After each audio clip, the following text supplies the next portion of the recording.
Ahoj, jmenuji se Jana Coufal, vítejte u mého podcastu. Od roku 2011 se pohybuji ve světě financí a posledních 8 let se zaměřuji hlavně na hypotéky. V mém podcastu vás seznámím se zajímavými hosty, především ze světa financí a nemovitostí. Ahoj, vítejte u dalšího dílu mého podcastu. Dnes bych vám chtěla představit Danielu Gažovou. Daniela je vystudovaná právnička původem ze Slovenska, která po 10 letech vyměnila právnickou kariéru za reality v Dubaji. Dnes je top realitní makléřkou realitní kanceláře Move Homes. Ahoj Danielo, vítej tady. Ahoj, děkuji za pozvání. Já bych rovnou začala takovou úvodní otázkou a to je v podstatě, proč Dubaj, jak ty ses dostala do Dubaje a v podstatě, co tě tam přivedlo a jak se ti tam i celkově žije? Ja som bola prvýkrát v Dubaji ešte asi pred 13 rokmi a už v tom čase ma to mesto absolútne oslovilo. Ale v tom čase som bola študentka a bolo to pre mňa taký nedosiahnuteľný sen. Prišlo mi to mesto strašne drahé a nevedela som si predstaviť, čo by som tam robila. Ale keď som tam bola druhýkrát, a to bolo počas posledného slovenského COVID lockdownu, a to rozhodnutie tam ísť bolo z frustrácie na Slovensku. To chápu. A v tom čase už mi to prišlo trošku realistickejšie. Aj keď som bola právničkou na Slovensku, tak som rozmýšľala, čo by som tam vlastne mohla robiť. A ja som si vlastne vybrala to mesto a začala som si tam hľadať kariéru. Pôvodne ako právnička cez LinkedIn, ale tým, že je to úplne iný právny systém, veľmi sa mi nedarilo. A potom som si na Instagrame všimla, že moja kamarátka z detstva, Veronika Plichtová, do stories zdieľa, že nestíha a že vlastne predáva nehnuteľnosti v Dubaji. Tak som ju oslovila, že ja hľadám prácu v Dubaji, ty nestíhaš, nebudeme spolupracovať. A ona mi povedala, že píšem akurát v správnom čase, pretože si zaklada svoju agentúru Move Homes a že vlastne zháňa svoje prvé maklérky. Takže takto som prišla ku práci v Dubaji a teda to rozhodnutie bolo kvôli mestu a kariéru som si našla takto dodatočne. Super. A když bych vzala teda Dubaj, tak když bys to srovnala se Slovenskem a tam, kde jsi žila, vnímáš to opravdu jako lepší místo pro život, pro tebe? Líbí se ti tam víc? Nebo třeba kde jsou pro tebe ty výhody a co se ti tam asi tak jako nejvíc líbí? Ja Dubaj absolútne milujem. A hlavné rozdiely oproti Slovensku by som povedala dva také základné, aj keď tých rozdielov je strašne veľa, ale dva najpodstatnejšie. A to bezpečie a dane. Ja som síce z malého mesta, z Púchova, ale posledných 10 rokov som žila v Bratislave. A akurát na mojej ulici bola taká 24/7 večierka a vždycky sme pred tou večierkou mali skupinku opilcov, keď to tak poviem. A ja som sa vlastne po zotmení bála vychádzať von, pretože vždycky vykrikovali, párkrát sa po mne aj rozbehli, zároveň v zime na mne svietilo osvetlenie na našej ulici, takže necítila som sa tam veľmi bezpečne. A to je obrovský rozdiel proti Dubaju. A hlavne pre ženu, čo si určite vieš predstaviť. No a druhá vec, tie dane, pretože keď som videla moju výplatnú pásku zo Slovenska a koľko daní platím, tak je to obrovský rozdiel proti Dubaju, kde čo človek zarobí, to si necháva. Ale v tých rozdieloch by sa dalo aj pokračovať. Je tam veľmi vysoká úroveň života. Je to strašne pohodlné. Všetko tam funguje 24/7. Všetko človeku privezú a prinesú domov. Takže naozaj Dubaj človeka rozmazná. Já myslím, že Dubaj sám neustále překonává sebe. Já jsem posledně viděla i tvoje nějaké video, že budou letající taxíky. Takže... Áno, od budúceho roka, ešte popravde ani my v Dubaji si to nevieme úplne predstaviť, ale už je to schválené. Vieme, že budúci rok sa tam rozbiehajú, takže my všetci sme zvedaví, ako to bude vyzerať. Takže Dubaj prostě město budoucnosti. Je to tak. Já s tím souhlasím, já teda Dubaj mám taky ráda, myslím si, že jsou takové dvě skupiny lidí, někdo tvrdí, že prostě je to pozlátko a prostě nemá to budoucnost a pak je skupina lidí, která opravdu Dubaj má ráda a myslím si, že většinou ty lidi, kteří tam byli, tak patří do té druhé skupiny, protože si myslím, že Dubaj je potřeba opravdu zažít. Ale když se teďka dostaneme k tomu tématu už tobě, nechci říct bližšímu, ale spíš tomu, o čem se budeme dneska bavit, což jsou ty nemovitosti. Nemovitost v Dubaji se dá samozřejmě koupit i z Česka. Je spoustu, jak kdyby dubajských českých realitních kanceláří, kteří nabízí nemovitost v Dubaji, ale vidíš tam třeba právě jak kdyby rozdíl, když si tam nebo když se nakupuje tady? Určite áno. Myšlienka našej agentúry je, že sme česko-slovenská agentúra pôsobiaca v Dubaji. Samozrejme všetky máme licenciu ako realitiačky a plus naša agentúra, ale máme aj licenciu na tzv. Secondary market, čo je vlastne ten najväčší rozdiel, pretože predstavte si, že si kúpite nehnuteľnosť od niekoho zo Slovenska alebo z Čech, ale nastane nejaká núdzová situácia a nemáte na ďalšiu splátku. Čo potom? Ten človek zo Slovenska alebo z Čech vám to nevyrieši. A toto je ten najväčší rozdiel, že my sme na mieste, Vieme riešiť veci, vieme riešiť problémy na mieste, máme tu licenciu na secondary market, takže vieme aj repredať tú nehnuteľnosť aj počas výstavby, ak napríklad dôjde na takú situáciu, že nemáte na ďalšiu splátku. Takže je to obrovský rozdiel a zároveň, keď sa človek nad tým zamyslí len takým sedlieckým rozumom, ako môže človek, ktorý ani len nežije v Dubaji, poznať Dubaj, tie lokality dubajských developerov. My to mesto máme nacítené, dokonale ho poznáme, chodíme nielen na školenia ku developerom, ale chodíme sa pozerať na už postavené stavby s inšpektormi, ktorí vyhodnocujú, v akej sú kvalite. Napríklad robíme ešte jednu vec. My ideme na stavbu už postavenú s brožúrou toho, čo developer sľuboval počas výstavby a porovnávame si, či vlastne dodal to, čo v brožúrach sľuboval. Pretože marketingové materiály vždy vyzerajú super, ale potom, čo ten developer dostavia, sú developeri, ktorí stavajú v štandarde, že to vyzerá ako úplne iná budova. A potom sú iní developeri, ktorí keď dostávajú, tak ešte aj tak, ako boli palmy zakreslené v brožúre, tak sú vysadené. Takže aj toto je obrovský rozdiel a umenie vybrať toho správneho developera. Takže určite je veľká pridaná hodnota, že sme na mieste a že sme slovensko-český tým, pretože stále je veľa Slovákov a Čechov, ktorí nehovoria po anglicky a nevedia si to sami vybaviť. Takže to, že hovoríme v ich jazyku, je tiež podľa mňa výhoda. Super. A co se týká těch developerů, k tomu se ještě určitě dostanu. Teď by mě spíš zajímalo, kdo je tvůj klient. Jestli spíš to jsou klienti opravdu, kteří kupují čistě investičně, nebo jestli máš třeba i klienty, kteří se stěhují do Dubaje a právě kupují prostě nemovitost pro svoje bydlení, tak co je tak jako typické pro tebe? Máme aj takých klientov, ale ak by som to nejak percentuálne vyhodnotila, tak 90% klientov kupuje investične a 10% klientov kupuje pre vlastnú potrebu a teda plánujú sa do Dubaja aj presťahovať. Ale je to úplne iný spôsob nákupu. Pre tých klientov, ktorí kupujú investične, vždycky im hovorím, aby na to neprihliadali cez optiku svojich osobných preferencií, ale len cez čísla. Čo je najvýhodnejšie, čo najviac zarobí. A potom tá druhá skupina ľudí, ktorí sa chcú presťahovať, tak tým by som dokonca odporúčala ísť na chvíľku do Dubaja, nacítiť si tie lokality a vybrať si podľa osobných preferencií, pretože musia sa v tej nehnuteľnosti a v tej lokalite dobre cítiť. A samozrejme, každý má úplne iné potreby. Sú tam rodiny s deťmi, ktoré musia prihľadať na to, kde sú školy, ale sú tam napríklad aj single ľudia, ktorí proste prídu za pracovnými účelmi a musia prihliadať na to, kde sídlí ich firma. Když bych vzala rozdíl mezi právě českým, slovenským trhem versus ten dubajský, tak jaký tam vnímáš největší rozdíl za tebe, jak kdyby celkově? Začala by som tými cenami, pretože ceny dubajských nehnuteľností sú takmer na rovnakej úrovni ako ceny v Prahe alebo v Bratislave. Ale treba porovnať, čo za tú cenu v Dubaji dostávate. Sú to plne vybavené budovy s množstvom amenities. Absolútny dubajský štandard je, že v budove máte bazén a fitko. Ale v dnešnej dobe už mnohé budovy dávajú extra vybavenie, ako napríklad tenisové kurty, saunu, coworkingový priestor, detský kútik, vnútorné vonkajšie fitko. Skrátka to je vybavenie ako v hoteli. Plus na prízemí zväčša býva recepcia SBS Card 24/7. Takže vlastne to, čo dostávate za rovnakú cenu ako na Slovensku a v Čechách, je niečo úplne iné. A teda ešte dodám, že v cene je aj parkovacie miesto, čo je tiež na Slovensku a v Čechách sa za parkovacie miesto pripláca a v Dubaji je to v cene. Já to můžu určitě potvrdit.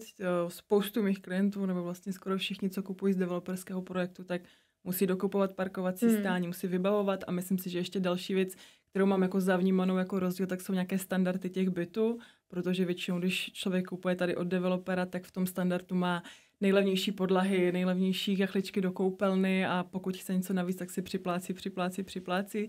A za mě ty standardy Dubaje jsou vysoké i v rámci toho vybavení a té kvality, nebo jak třeba vnímáš tohle? Určite áno, nie len tie finiše, ale aj samotné zariadenie. V Dubaji je štandard predávať polozariadené apartmány, čiže je to kuchyňa so spotrebičmi. Mnohí developeri dávajú aj spotrebiče ako napríklad Miele.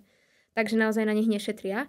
Potom sú tam zariadené kúpeľne a vstavené skrine alebo šatníky už podľa veľkosti apartmánu. Oproti slovenským holobytom, kde to vybavenie nie je.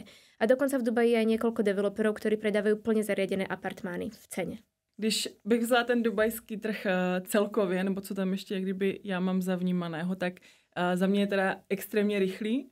A oproti teda třeba tomu, co tady je v Česku, tady můžu určitě zmínit i osobní zkušenost, kterou s tebou, Dani, a s manželem máme, protože jsme kupovali apartmán přes tebe v Dubaji a vlastně pamatuju si, manžel přišel takhle ráno, myslím si, že bylo pondělí, že teda vybral jednotku, že tady tahle jednotka a tohle teda si koupíme a ať se na to podívám a já jsem zrovna někde běžela na schůzky, říkám, pošli mi to, podívám se na to, večer to rozhodneme a mě úplně zastavil, že ne, že to neexistuje, že prostě jako je to teď, anebo že večer už to nebude.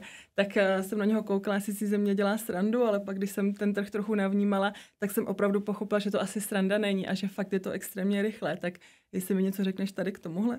Je to presne tak. My tú urgenciu v Dubaji nevytvárame, ona tam prirodzene je. A hlavne, keď človek chce zainvestovať do tých najvýhodnejších lokalít od tých najkvalitnejších developerov.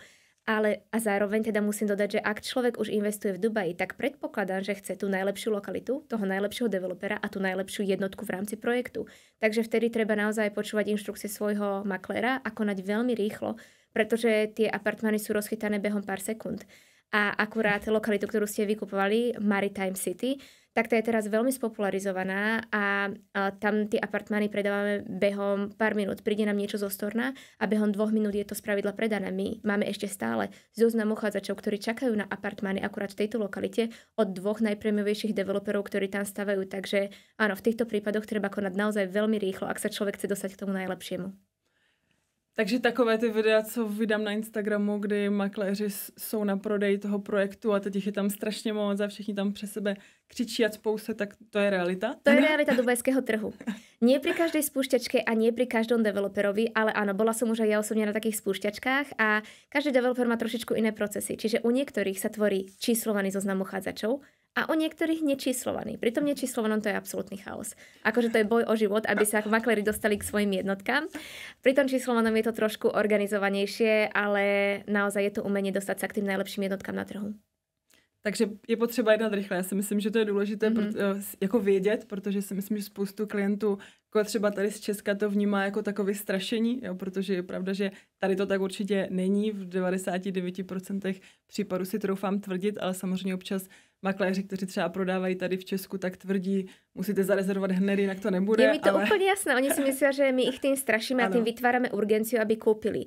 Takže moja osobná skúsenosť je taká, že sú klienti, ktorí si nechajú ujsť ten svoj vysnívaný apartmán 2-3 krát, potom pochopia, ako to v Dubaji funguje a ďalší krát, keď už niečo príde zo storna, tak behom sekúnd posielajú peniaze. Jo. Asi sa treba na vlastnej skúsenosti poučiť. Asi jo. Ještě když jsme začali s těma lokalitama, tak za tebe, já si tuším, že je těžký říct, která lokalita jako je nejlepší, ale máš za tebe nějaký jako tip, co třeba vnímáš, podle čeho, jak kdyby vybírat tu lokalitu, něco, co bys třeba doporučila? No, z investičného hľadiska sú vždycky lepšie novorozvíjajúce sa lokality, než tie plne rozvinuté. V tých plne rozvinutých už sú ceny veľmi vysoko a nie je tam taký priestor na zhodnotenie. Takže jednoznačne by som odporúčala novorozvíjajúce sa lokality a treba sa na tie lokality pozerať trošičku vizionársky. Čo sa do budúcna bude kde stavať, ako sa ten Dubaj bude vyvíjať. Napríklad už teraz vieme, že aktuálne funkčné DXB letisko sa bude presúvať na Al Maktoum letisko, ktoré je na úplne opačnej strane Dubaja a teda lokality okolo tohto letiska sa do budúcna budú rozvíjať. Je to veľmi výhodná investícia, ako napríklad Dubai South.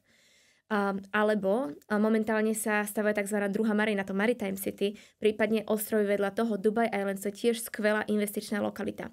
Ale namiesto toho, aby som tu menovala konkrétne lokality, poviem len tak, že keď mi klient dá rozpočet, vždycky mu dám odporúčanie na základe našej pravidelnej analýzy, čo je najlepšia investičná lokalita v jeho rozpočte.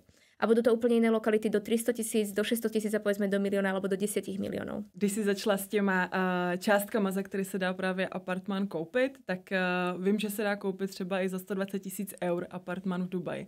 A mě zajímá, co si o tom myslíš. Dává to smysl i za takovou jako částku? Nebo prostě můžeš koupit, jak kdyby blbě, když v uvozovkách nedáš třeba od určitého limitu? Určite sa v Dubaji dá kúpiť aj blbie.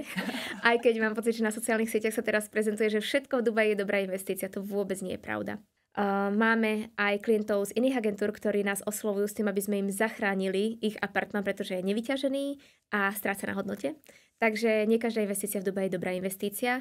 My máme najlacnejšie apartmány, garzonky v ponuke približne za 180 000.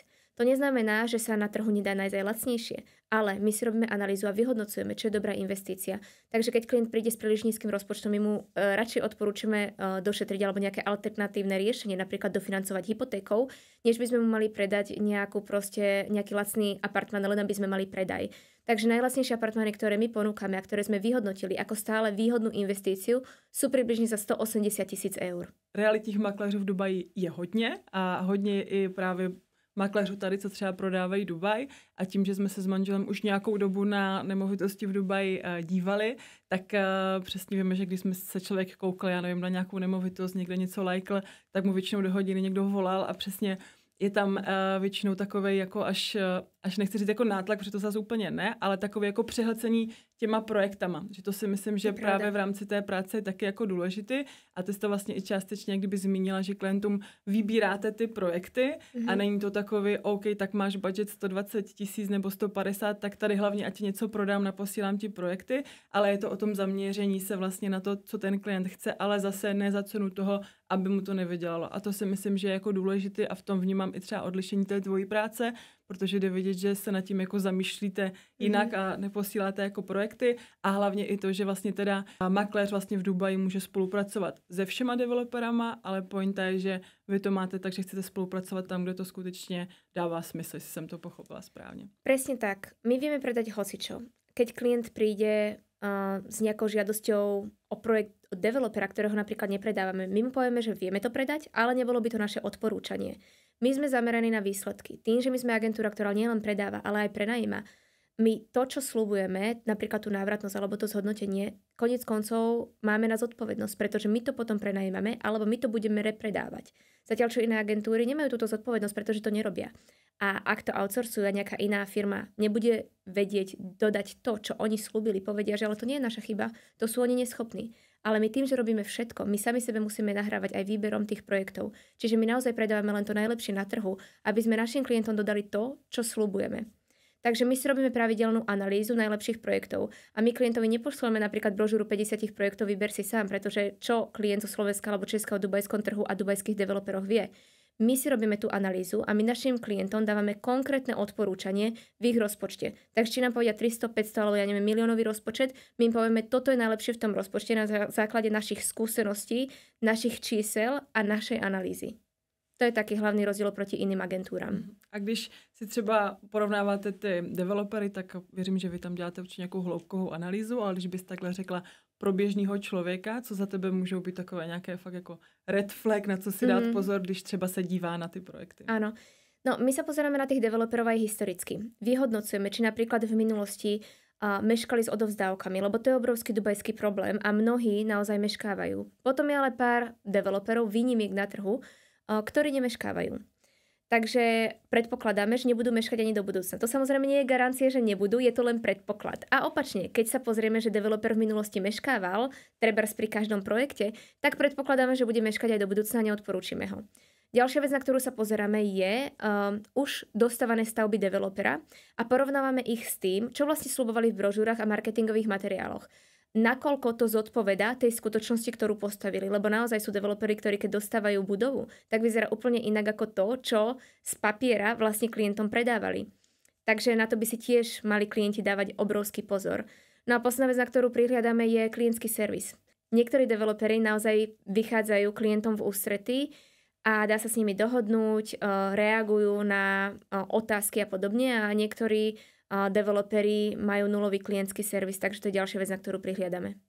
Tady na to mě zaujala jedna věc, když jsi řekla o tom zpoždění těch developerů a o tom, jak ten stav vypadá. Já si myslím, že v Česku je to docela jako běžná věc. Já sama jsem třeba kupovala svůj první byt z developerského projektu a to zpoždění oproti původnímu jako termínu bylo přes 2 roky. A jako nikomu to nevadilo, jo? Takže nikdo se za to neomlouval nějak zvlášť, prostě covid teda zrovna něco a vlastně se to nějak nestihlo a nakonec toho byly 2 roky plus.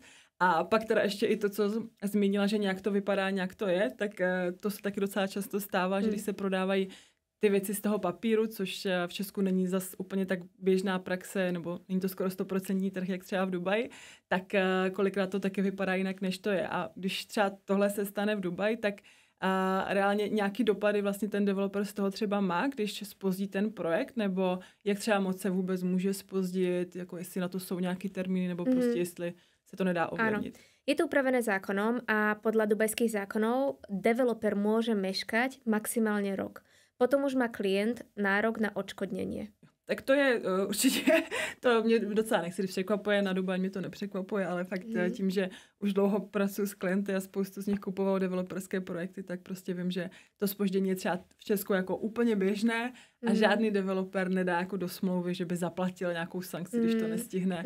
Naopak prostě lidi mají smůlu, musí čekat, takže to spíš vnímám pozitivně, i když chápu, že to zpoždění může být jako pro někoho problém, tak pokud se to drží do toho roku, tak mi to přijde jako málo z mýho pohledu. Áno, ale musím povedať, že v poslednom čase naši developeri a projekty, ktoré vyberáme, nemeškali. Ako máme včasné odovzdávky. Samozrejme, deje sa to na dubajskom trhu, ale tým, že my si robíme tú analýzu a vyberáme len niekoľkých developerov z toho trhu, tak tie naše projekty v poslednom čase nemeškali. A když člověk nakupuje od developera, tak taková častá věc, co si myslím, že klienti mají jako v hlavě, tak je nějaká jako bezpečnost té transakce. Jo, protože třeba zase v Česku, když kupuješ z developerského projektu, tak v podstatě to funguje tak, že peníze se posílají přímo na účet developera. Jo, takže kolikrát i s klienty řešíme právě, co to je za developera, jestli už něco postavili, jestli tam nemůže být nějaký problém, protože samozřejmě, kdyby to padlo, tak jim už v podstatě tom visí jako peníze. Tak jestli nám řekneš, jak tohle je v Dubaji a jestli tam je něco, čeho by se klienti jako měli bát. Áno, toto je obava, ktorú veľmi často od Slovákov a Čechov počúvam, a pochopiteľne. A v Dubaji funguje tzv. Escrow account, čiže notárska úschova. Takže peniaze investorov nejdú priamo developerovi, ale idú do tzv. Notárskej úschovy a developer sa k tým peniazom dostane vlastne až keď odovzdá to, čo slúbil. Takže nemôže sa stať, že klient by poslal peniaze a nedočká sa ani projektu a developer povedzme zmizne, ale vlastne má tie peniaze v bezpečí v tej notárskej úschove. Takže keby sa čokoľvek s developerom alebo projektom počas výstavby stalo, tak o tie peniaze nepríde. To je super, to si myslím, že je bezpečnější než ten model, který třeba máme tady v Česku. A to, co vlastně mi přijde ještě zajímavé, tak jsou splátkové kalendáře, které jsou v Dubaji většinou nastavené, protože tady zase, když bys kupovala kdyby od developera, tak nejčastější model je, že buď dáš na začátku nějakou menší část, třeba 10-20% a doplácíš po kolaudaci, kompletní částku jednorázově a následně v podstatě přibíráš nemovitost, anebo za mě i možná častější model je, že platíš v průběhu jak kdyby výstavby, ale v podstatě, než se to dodělá, tak zase máš jak kdyby kompletně jako doplaceno. Tak jestli bys nám mohla popsat, jak právě fungují ty splátkové kalendáři v Dubaji a možná teda, jestli i třeba každý developer to má jinak, nebo jestli je to nějak jako stejně nastavené. Najštandardnejší splátkový kalendár v Dubaji je 60-40, čiže 60% počas výstavby v menších splátkach, tá prvá zväčša býva 20, potom 10-10 a 40 na konci, ale každý developer to má upravené trošku inak. Máme aj splátkové kalendáre, ktoré sú napríklad opačne 40-60 alebo najväčší extrém 30-70 a to sú napríklad projekty vhodné na flip, pretože potrebujete len 30% sumy a tesne pred dostávaním môžete ten projekt flipnúť. Potom máme ešte zaujímavosť a to post-handover payment plans a to sú teda splátkové kalendáre aj po dostávaní. Najdlhšie, ktorý v Dubaji máme, je 8-ročný. To znamená, že si platíte 3 roky počas výstavby a 5 rokov aj po dostávaní. Čiže si to klient vie vysplácať už z nájmu. Takže naozaj záleží od developera k developerovi a každý má iný splátkový kalendár. Niektorí dokonca poskytujú možnosť, že ak je klient schopný zaplatiť jednorazovo, dávajú zľavu. Taká najvyššia na trhu, ktorú máme, je 14% pri jednorazovej platbe. Ty jsi zmínila to, že některé ty projekty jsou super na to, že člověk může jak kdyby flipnout. To mě přivádí právě k myšlence sekundárního trhu v Dubaji, takže přeprodej nemovitostí, protože projekty, že se prodávají developersky a tak to mám jako hodně navnímaný, ale mám pocit, jak kdyby ten sekundární trh skoro neexistoval v Dubaji. Tak existuje, prodáváte i nemovitosti, které jsou třeba hotové, anebo už nich i někdo bydlel a přeprodávají se? Áno, existuje ten trh. A ja o ňom veľmi nerozprávam, pretože ja sa špecializujem na off-plan projekty, čiže tie developerské, ale naša firma zastrešuje aj secondary market. Máme fantastických expertov aj na tento trh. My predávame projekty aj počas výstavby a aj hotové nehnuteľnosti. Takže naozaj bez ohľadu na to, čo klient zháňa, tak vieme mu s tým asistovať a pomôcť, pretože zastrešujeme úplne všetko. Off-plan projekty počas výstavby a aj dostávané nehnuteľnosti. A když takhle si zmiňovala, že třeba právě některé ty projekty jsou super na toto flipnout a v podstatě to hnedka prodat, tak troufáš si třeba tvrdit, nebo máš i nějaký příklad, kolik se na tom dá jako vydělat v tom, jako chápu, že nemůžeš předpovídat budoucnost, ale možná třeba jestli jste něco takového řešili a věděla bys třeba, co to reálně může udělat za výnos? To naozaj záleží od lokality a od konkrétneho projektu. Z našich skúseností najlepšie zhodnotenie a najideálnejšie projekty na flip sú tie luxusnejšie a prémiovejšie. Prímorské projekty. Mali sme napríklad fantastické výsledky zo Six Senses na Palme. Teraz je druhá budova Six Senses v Maríne. Tam ceny ale začínajú na 8 miliónoch dirhamov, čiže deleno 4,2 milióny eur. Tieto projekty sú úplne ideálne na flip, pretože najviac rastú na hodnote a sú úplne unikátne. Je tých apartmanov len niekoľko na trhu. Ale tiež treba prihľadať aj na ten splátkový kalendár, tak najlepšie sú tie, ktoré majú menšiu čiastku počas výstavby a väčšiu čiastku pri odovzdaní, pretože vlastne ideálne sa flipuje tesne pred dostávaním, kedy má ten apartmán vlastne najvyššiu hodnotu. Takže ještě ideálně před nastěhováním. Áno, áno. To včera jsme se zrovna o tom bavili s manželem s ohledem na ten náš apartmán a říkal, že když to vyroste hodně, tak to flipnem. A já říkám, ne, tak já jsem tam chtěla někdy, tak říkal, no tak tam na měsíc pojedem a pak to flipnem, ale to už pak nebude mít tu hodnotu, takže... No, takže ale nedá sa aj potom predať so ziskom. Ale napríklad, keď sa bavíme o Maritime a o zhodnotení, keď sa vám pýtala prakticky na čísla, tak ja som kupovala v Maritime apartmán, one bedroom s predným výhľadom a kupovala som ho úplne v najskoršom možnom štádiu pri spustení za 2,3 milióna dirhamov. A posledné apartmány, tie, ktoré som ja kúpila, sa predávali za 2,8 milióna dirhamov. A to je otázka 5 mesiacov. Takže naozaj niektoré tie lokality veľmi podstatne rastú. A to je ešte len 5 mesiacov. Keď si teraz zoberieme, že za 3 roky to už bude úplne niekde inde. Takže dá sa na tom dubajskom trhu zarobiť. A viem to z vlastnej skúsenosti, lebo to je už tretí apartmán, ktorý som kúpila. Super. A co se týká toho nárůstu těch cen, čemu nejvíc připisuješ to, že fakt ten trh se furt jako posouvá, protože zase ten trh už taky jako sleduju aspoň částečně nějakou dobu a fakt vím, že nemovitosti třeba ještě před covidem a tak ty ceny byly jako úplně někde jako jinde, když jsme se na to dívali, ale vlastně furt to jde nahoru, tak čím si myslíš, že to je kdyby nejvíc, nebo díky čemu se to nejvíc děje? Je to otázka zvyšujúceho sa dopytu. Pretože aj napriek tomu, že sa v Dubaji stále stavia, stále sa zvyšuje počet rezidentov. Momentálne máme 3,9 milióna, ale do roku 2030 by malo byť až 6 miliónov. A tiež množstvo turistov. Každoročne v Dubaji padá rekord. Za minulý rok tam bolo 17 miliónov turistov. Všetci potrebujú bývať. Takže vysoký dopyt po krátkodobých aj dlhodobých nájmov. A aj keď sa zvyšuje tá ponuka, tak väčšina ľudí chce bývať na rovnakých miestach, a to pri mori. Takže napríklad prímorské apartmány rastú na hodnote úplne najrýchlejšie podľa našej analýzy. Robili sme si vnútrozemské versus prímorské. Zo všetkých projektov v Dubaji sú len 3% pri mori, ale všetci chcú bývať pri mori. Kto príde do Dubaja, ten chce ideálne bývať pri mori. Takže treba dobre vyberať lokalitu, projekt a zainvestovať vo vhodnom momente.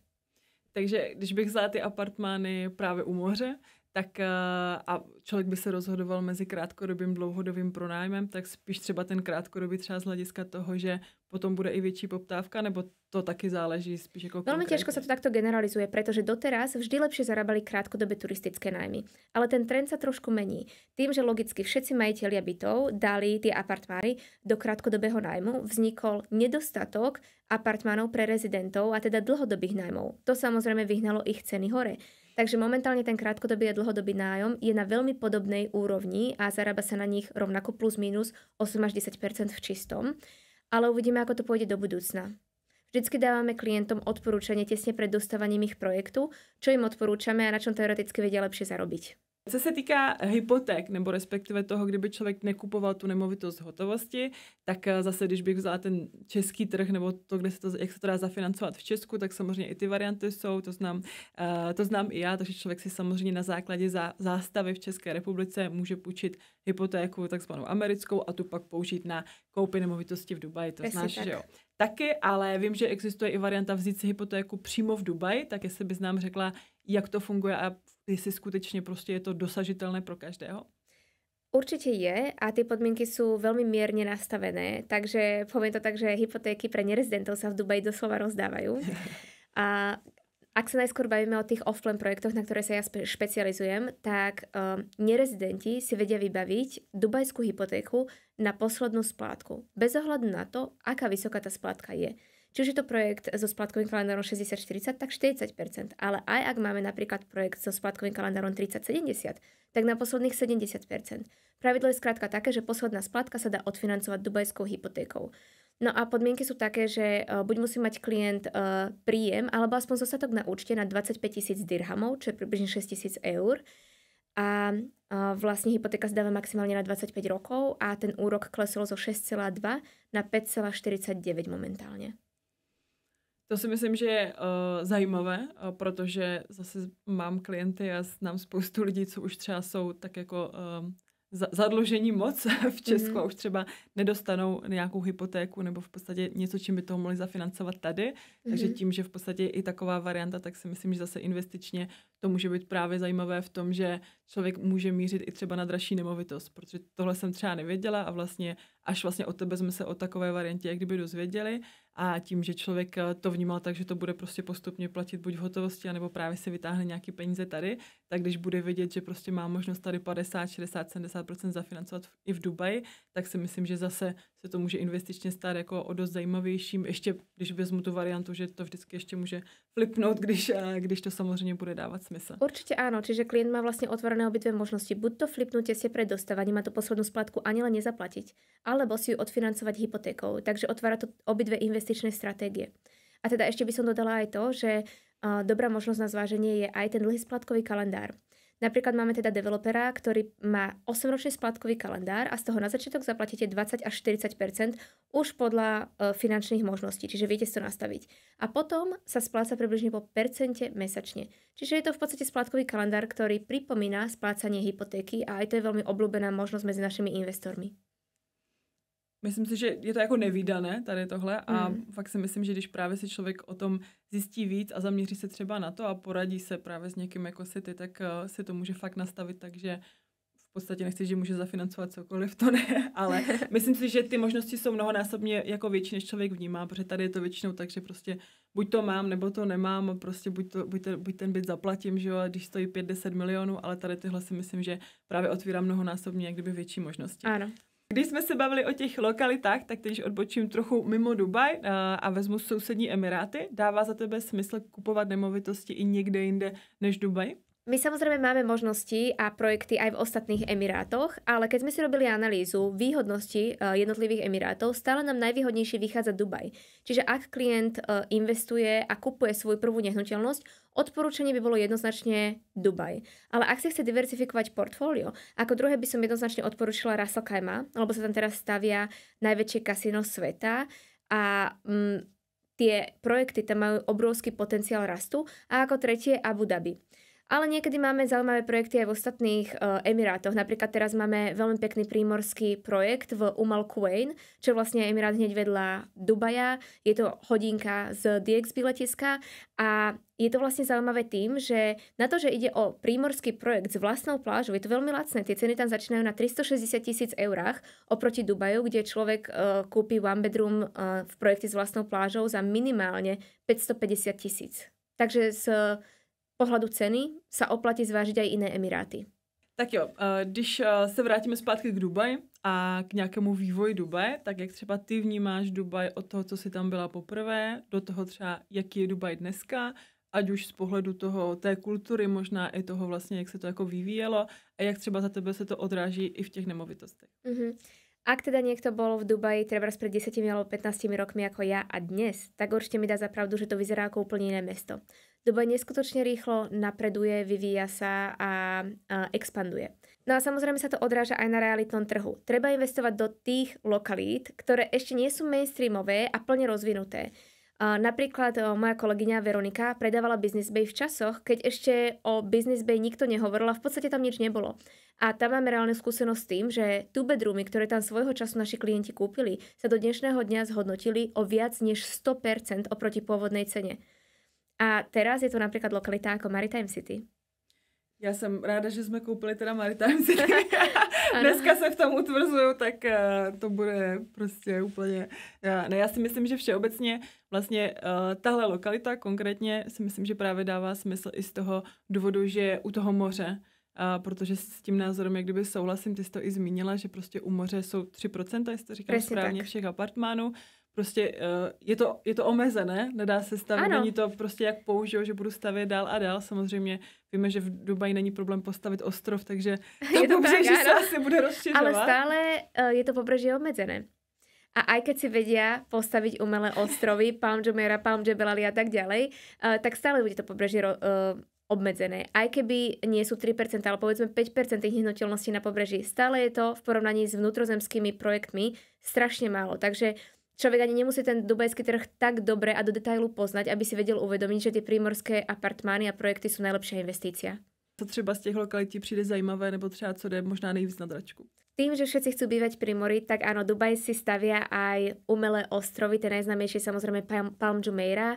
Teraz momentálne sa stavia dvakrát tak veľký Palm Jebel Ali a bol pokus aj o tretiu vlastne palmu, z ktorého máme Dubai Islands, čiže tiež je to umelý poloostrov, čo je tiež veľmi zaujímavá investícia. Ja by som povedala, že všetky tieto lokality a umelé ostrovy sú zaujímavou investíciou, ale momentálne tá najvýhodnejšia je Dubai Islands, pretože bude dokončená oveľa skôr ako napríklad Palm Jebel Ali a má to byť spolu s Palm Jebel Ali najpopulárnejšia turistická lokalita s viac ako 80 hotelmi. A zaujímavosťou Dubai Islands je aj to, že sú tam golfové ihriska. Je to jediný poloostrov v Dubaji, kde sú golfové ihriska, čo logicky priláka solventnejšiu klientelu. Takže je to naozaj zaujímavá lokalita, kde bude marína, bude tam pekne promenáda popri mori, ako napríklad v terajšej maríne, ale zároveň tam bude aj viacero pláží, či už verejných alebo súkromných v rámci hotelov, kde si človek môže zaplatiť lehátko a využiť.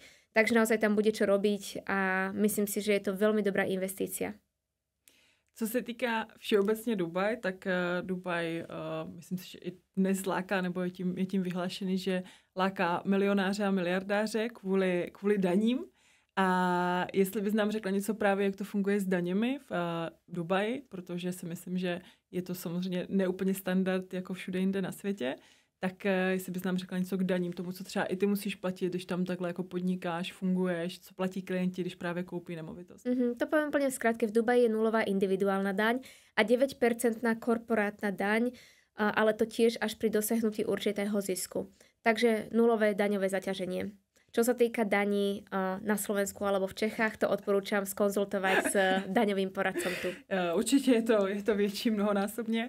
A co se týká tady těch daní, myslíš si, že je nějaká šance, že se to do budoucna bude třeba jako měnit, takže třeba Dubaj to jednoho dne v úzovkách sekne a řekne tak a teď budete platit prostě několikanásobně víc? Vidíš, že to jako je možný, já chápu, že ťažko predpokladať budúcnosť.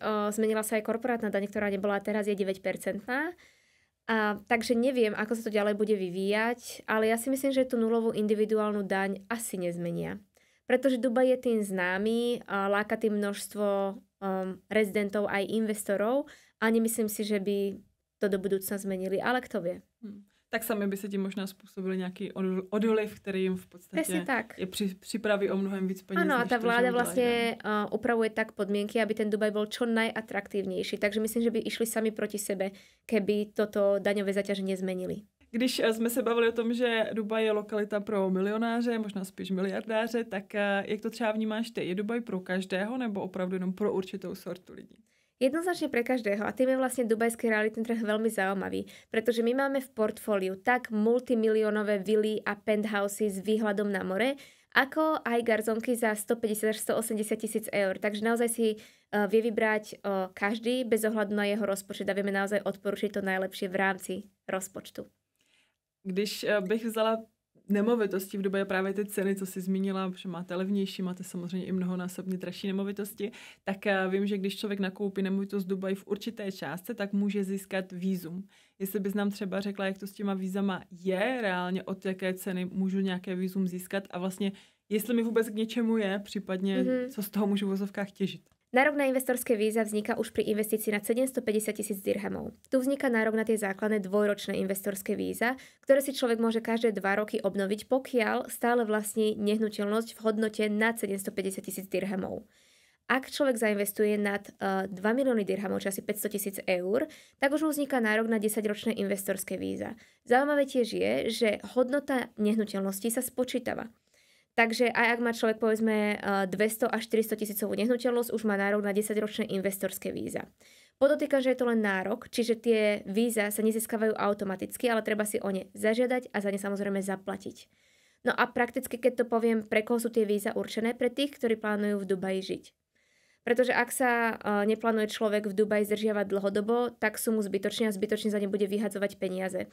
Pretože vlastne človek vie byť v Dubaji dočasne na turistické víza a nevidím dôvod vybavovať si investorské víza, ak teda nechce v Dubaji žiť. Co mi přišlo třeba zajímavé s těma vízama, teda takhle jsem to pochopila od manžela, že se s tebou o tom bavil, že vlastně když člověk nakoupí nemovitost a má právě třeba manželku, děti a chtěl by prostě ty víza z nějakého důvodu v Dubaji mít, tak vlastně, že může jak kdyby nazdílet to vízum vlastně ženě a dětem na základě toho, že on vlastní tu nemovitost, i když třeba ta žena ty děti nic nevlastní. Áno. Vlastne človek vie takzvané odsponzorovať aj svoju rodinu, manžela, manželku a deti. Samozrejme, každé aj tie sponzorované víza si treba zaplatiť. Pak ještě, když bych vzala kdyby ty víza v podstatě, jestli jsem to pochopila správně, tak já jsem si dřív myslela, že když člověk koupí nemovitost v té hodnotě, když jak kdyby má nárok na ty víza, že si o ně musí zažádat hned a využívat to, anebo že to nejde. Ale pochopila jsem, že v podstatě člověk může koupit, neřešit to a když bude chtít, tak do budoucna, protože třeba se rozhodne udělat nějaký změny, nevím, přestěhovat se do Dubaje, tak vlastně až pak následně může začít si jak kdyby žádat o ty víza jako takové. Áno, keď človek vlastní nehnuteľnosť, ktorá dosahuje ten stanovený limit, tak si môže o investorské víza vlastne zažiadať kedykoľvek. Já bych přišla k nějakému jako celkovému procesu, protože samozřejmě víme, že tě můžou kontaktovat klienti, aby jim doporučila apartmán, našla nemovitost. A to si myslím, že je asi z toho zřejmé, ale to, co si myslím, že je na vaší práci zajímavé, na tvojí a vlastně vaší realitní kanceláře, je, co všechno pro klienty děláte. Jestli bys to mohla zmínit, protože mi přijde, že úplně všechno. Ale tak, jestli to můžeš tak jako popsat, tak to bude super. My poskytujeme komplexné služby od A po Z, takže od predaja nehnuteľnosti, cez jej do zariadenia, ak je to potrebné, ak teda klient kúpi polozariadenú nehnuteľnosť, až po jej nafotenie, snagging, čiže kontrola kvality a prenájom. Robíme krátkodobý aj dlhodobý nájom a zároveň poskytujeme aj doplnkové služby, takže napríklad pomoc s vybavením investorských víz, otvorenie bankového účtu, založenie dubajskej firmy a čokoľvek ďalšie, čo si človek vie v súvislosti s kúpou nehnuteľnosti v Dubaji predstaviť. Takže náš biznis model je postavený tak, aby to mal klient, náš investor, úplne bez starostí. Ak nechce, nemusí o tej nehnuteľnosti ani počuť, my všetko vybavíme za ňoho a jemu potom bude chodiť už len mesačný report a príjem z nájmu. Takže reálně vlastně člověk nemusí dělat nic. Presne tak. A musí vůbec do Dubaje jet, nebo teoreticky je schopen všechno vyřešit? Teoreticky vie všetko na diaľku, okrem jediného úkonu a to je otvorenie bankového účtu, čo samozrejme neviem za ňo spraviť ani cez plnú moc, ale to je jediný úkon, na ktorý naozaj musí prísť. A potom teda založenie dubajskej firmy, ak by sa rozhodol založiť si tú dubajskú firmu, ale to nie je prípad mnohých klientov. A když takhle popsala ten proces a to, co všechno za ty klienty děláte, je to jako dubajský standard, nebo je to váš standard? Je to náš štandard. A aj keď hovorím napríklad návratnosť alebo našu vyťaženosť, ktorá je 85 až 95%, to je náš štandard a to, čo my dosahujeme a naše výsledky. Nenadarmo sme najlepšou československou realitnou kanceláriou na trhu, hovoria za nás naše výsledky a to, aké mnohé služby klientom poskytujeme a vlastne aké pohodlie pri investícii s nami majú. Naozaj všetko za nich vybavíme. A víš, kolik je kdyby celkem jak prostě realitních makléřů a kanceláří v Dubaji? Máš to zmapované? Nebo jich je tolik, že se to ani nedá? Popravde, ja som sa snažila nájsť to číslo, len pre moju predstavu, ale našla som rôzne čísla. Naposledy som našla, že je v Dubaji cez 40 000 realitných maklérov. Neviem, či to je tak, alebo je ich ešte o mnoho viac, ale toto som našla. To je velké číslo, ale docela bych tomu věřila, protože fakt mi přijde, že je toho jako spoustu všude hodně, ale myslím si, že opravdu se liší právě ten přístup. My už jsme to částečně zmínili a vlastně i na začátku, ale to, co fakt já tam vnímám jako tu extrémní přidanou hodnotu, je to, že jste jako v Dubaji, protože fakt si myslím, že kupovat od české realitní kanceláře dubajskou nemovitost nikdy nemůže takhle fungovat. Jednak teda ty jsi zmínila tu zajímavou věc, že vlastně nemají jak kdyby licenci na ten přeprodej, takže vlastně neuděláš ten flip, což si zase myslím, že spoustu lidí taky neví a nikdo z těch realitních kanceláří to neříká, že to nemůžou dělat. Samozřejmě se tím jako nechlubí, ale je to zásadní věc, si myslím třeba zrovna tohle. A pak samozřejmě jde přesně o to, že když někdo sedí tady v Praze, tak hold prostě mi to jako nevyřeší v tom Dubaji. Presne tak, koľkokrát sa stalo, že klient mal problém u developera alebo s platbou a my sme osobne išli veci riešiť. Ku developerovi sadli sme do autla a išli sme. Ako to bude riešiť maklér zo Slovenska alebo z Čiech? Nebude. To si myslím, že je opravdu jako důležité. V tom mám největší jako přidanou hodnotu toho, že jste tam určite a vlastně áno. nejste jako tady. A jedna vec je, keď človek kupuje tú nehnuteľnosť na flip ako investičnú stratégiu, ale úplne iná vec je, keď sa dostane do nečakanej životnej situácie skrz choroby, rozvody, bankroty a podobné veci a nemá na ďalšiu splátku. A to je presne situácia, kedy my prinášame najväčšiu hodnotu a vieme tomu človeku zachrániť jeho peniaze a jeho apartmán. Takže... Je to teda i spousta práce, nevím, jak to všechno stíháš. Je to veľa práce, áno.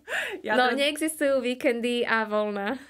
A plánuješ třeba nějak taky jako rozšiřovat si třeba tým, i abys jako měla nějakou pomocnou ruku, protože fakt mi přijde, že jsi jako hodně vytížená, samozřejmě je to tím, že odvádíš jako skvělou práci, takže klienti si tě jako hledají, ale myslím si, že to tempo se úplně nedá vydržet, nebo jak to třeba dneska. Je to veľmi aktuálna otázka, trefná otázka, pretože aktuálne rozširujem svoj tím a hľadám si junior brokerov, takže áno, rozširujem tým, pretože už to sama nezvládam. Už je tých klientov toľko a samozrejme pri tom štandarde a službách, ktoré chcem mojim klientom poskytovať, chcem sa každému naplno venovať. Už to časovo skrátka nezvládam a je čas rozšíriť si tým. Takže to je tiež vec, na ktorej momentálne pracujem a hľadám si vhodných členov do môjho týmu.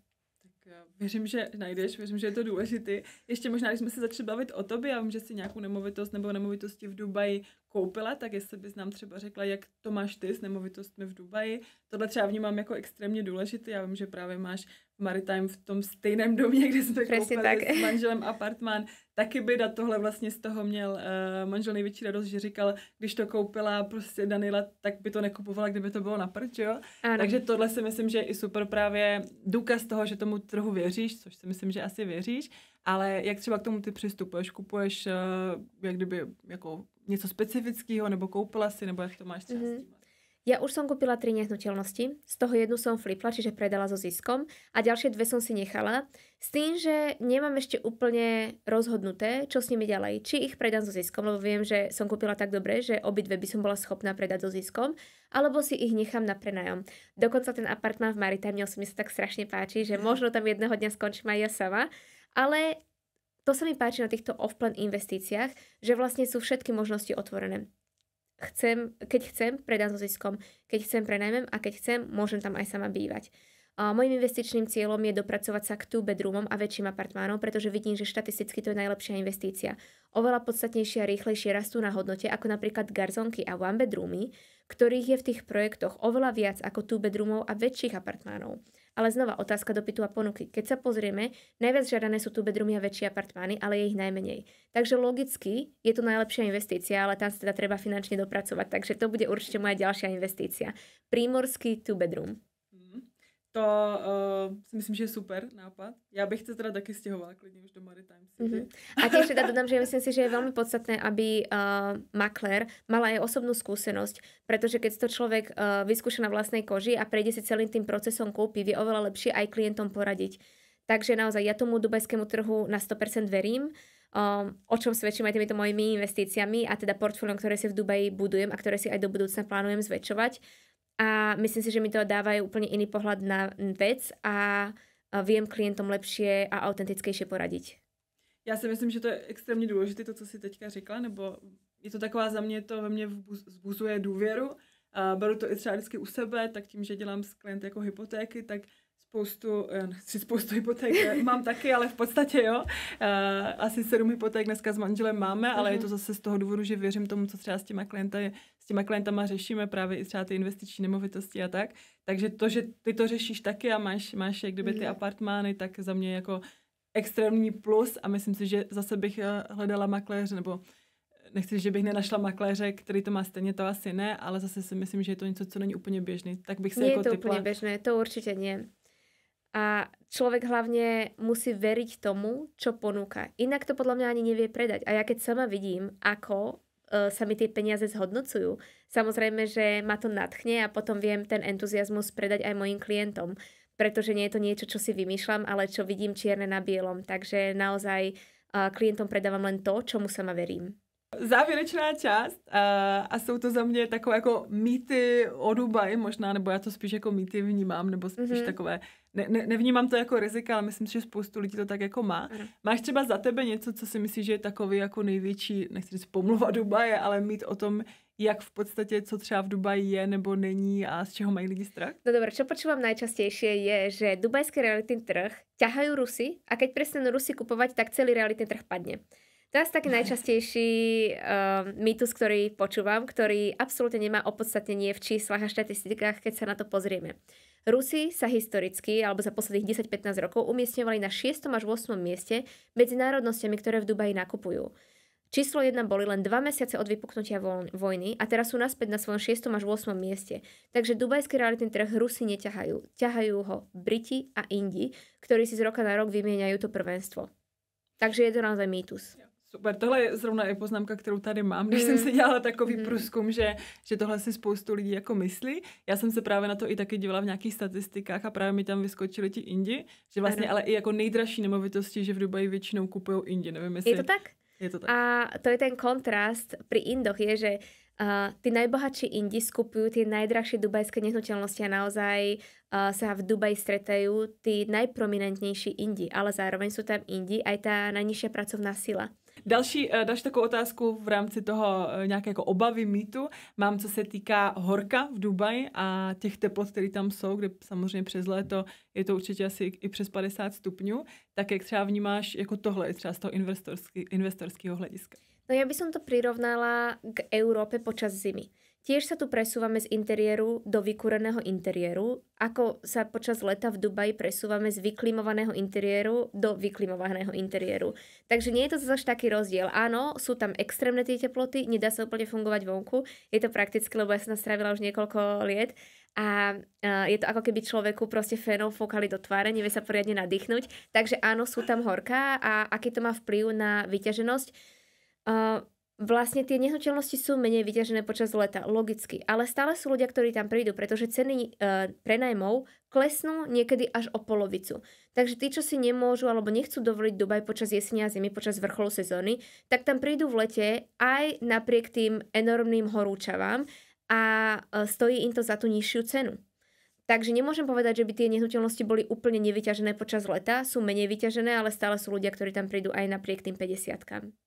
Já třeba vnímám jako na Dubaji, že mám pocit, že se vytváří i takový jako prostředí mimo ten venek. Já nevím, vezmu Dubai Mall a prostě, že je tam spoustu aktivit, že to není o tom, že tam jsou ty 50, já sedím v tom bytě a čekám, až to přejde.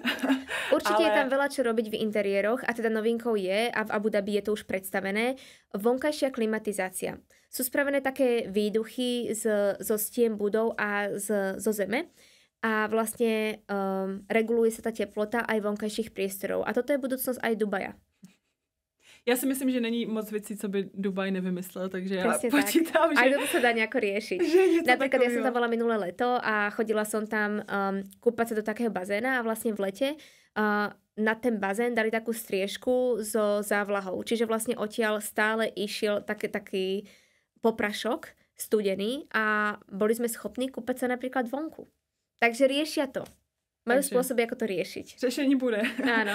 A co se týká ještě toho počasí, tak další taková věc, co teda loni se i hodně řešila, tak byly povodně v Dubaji s tím, že údajně Dubaj nějak ovlivňuje počasí a z toho to vzniklo. Vnímáš třeba v tomhle nějaké jako riziko, nebo jak reálně to třeba mělo dopad na Dubaj? No tak ja v prvom rade musím povedať, že ja som tam nebola počas týchto záplav. Bola som mimo Dubaja a doletela som 3 dní po záplavách a Dubaj vyzeral, ako keby sa tam nič nestalo.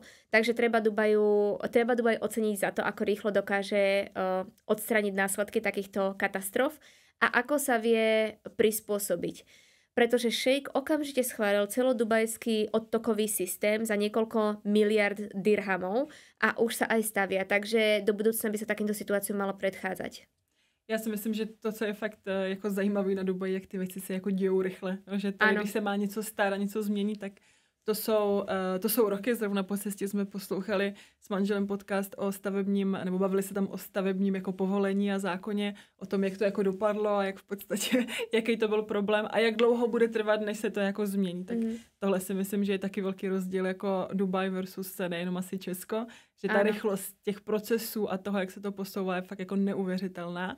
A ještě možná, co mě napadá z Dubaji a s těma investicemi ještě možná trochu jako bokem, ale co tam třeba vnímám, je, že Dubaj je takový jako, že je to blízko všude, že vlastně za 6 hodin tam doletím z Prahy, ale vlastně není to daleko ani do Ázie, Indie, nechci říct kousek, ale samozřejmě taky není úplně daleko. Vnímáš i, že třeba tohle má vliv na ten trh a právě na to, jak se to jako posouvá, i co se týká těch cen? Určite áno. Je to strategická lokalita toho Dubaja.